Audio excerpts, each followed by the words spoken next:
चित्रकूट में योगी फोर्स ने साहिब और इरफान का एनकाउंटर किया। साहिब सुरक्षाधार गया, लेकिन इरफान लंगड़ा होकर बच गया। इन दोनों ने चित्रकूट में दहलाने वाला अपराध किया है। 13 साल की मासूम आयुष को पहले इन्होंने अपना अगवा किया, उसको मारकर लाश को बक्से में बंद किया और घर के पास फेंक दिया। सिर्फ 13 साल का था आयुष, मां बाप का दुलारा लाडला। पिता अशोक केसरवानी को इसकी रत्ती भर भी आशंका नहीं थी कि उनके बच्चे पर किसी की नजर है। लेकिन 22 जनवरी 2026 वक्त शाम के करीब 7 बजे व्हाट्सएप पर कॉल आता है, आयुष किडनैप है, 40 लाख दे दो वरना अंजाम भुगतो। अशोक केसरवानी को यकीन नहीं होता कि आयुष को किसी ने किडनैप कर लिया है। पूरे घर में सन्नाटा पसर जाता है। परिवार को सदमा लगता है कि आयुष को कौन किडनैप कर सकता है। लेकिन अशोक केसरवानी धमकी के बावजूद अपने बेटे के अपहरण की सूचना पुलिस को दे देते हैं। पुलिस एक्शन में आती है, लेकिन अपहरणकर्ताओं के दिल में डर बैठ चुका था कि अब योगी फोर्स उन्हें छोड़ने वाली नहीं है। और फिर हुआ अनर्थ। पकड़े जाने के डर से बदमाशों ने आयुष की हत्या कर दी। आयुष की डेड बॉडी को बक्से में बंद कर दिया। बक्से को आयुष के घर से कुछ दूरी पर सड़क किनारे फेंक दिया। लावारिस बक्से की सूचना मिलने पर पुलिस मौके पर पहुंची।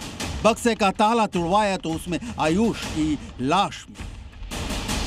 पूरे चित्रकूट में जंगल में आग की तरह खबर फैल गई कि कारोबारी अशोक केसरवानी के 13 साल के बच्चे का अपहरण कर पहले फिरौती मांगी गई और फिर उसकी क्रूर हत्या कर लाश बक्से में बंद कर फेंक दिया गया। पुलिस के सामने बड़ी चुनौती थी। समय रहते अपहरणकर्ताओं तक पुलिस पहुंच नहीं पाई और अब बच्चे की लाश मिली है तो हत्यारा कौन है? पुलिस ने फिरौती के लिए आए व्हाट्सएप कॉल की डिटेल खंगालनी शुरू की। पुलिस ने व्हाट्सएप नंबर को ट्रेस करना शुरू किया। जल्दी ही नंबर ट्रेस हो गया और पुलिस बदमाशों तक पहुंच गई। पुलिस ने 2 बदमाशों कल्लू और इरफान को घेर कर पकड़ने की कोशिश की, लेकिन इन दोनों ने पुलिस पर फायरिंग कर दी। फिर तो योगी फोर्स ने आजमाया हुआ तरीका अपनाया और जवाबी फायरिंग शुरू कर दी। साहिब उर्फ कल्लू मौके पर ही ढेर हो गया और इरफान के पैर में गोली लगी। इरफान लंगड़ा हो गया। ये दोनों बदमाश पहले अशोक केसरवानी के घर में किराएदार थे। आयुष इन दोनों से घुला मिला था, लिहाजा ये दोनों आयुष को आराम से अगवा करने में कामयाब हुए थे। लेकिन इन दोनों की मंशा ऐसी थी जिसे चित्रकूट में मातम छा गया है।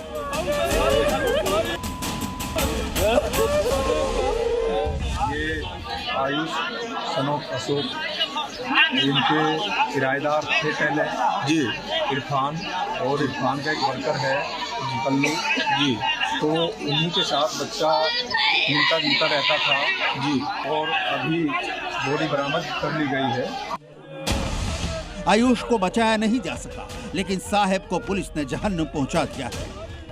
चित्रकूट में हुई इस वारदात के बाद पुलिस घायल इरफान से पूछताछ कर रही है कि इस अपहरण और मर्डर कांड में और लोग तो शामिल नहीं हैं। सवाल तो ये भी है कि जब व्हाट्सएप कॉल के जरिए 40 लाख की फिरौती मांगी गई, पुलिस ने उसी वक्त इस नंबर को ट्रेस कर एक्शन क्यों नहीं लिया? ऐसा होता तो शायद आयुष आज जिंदा होता। ब्यूरो रिपोर्ट, जी मीडिया।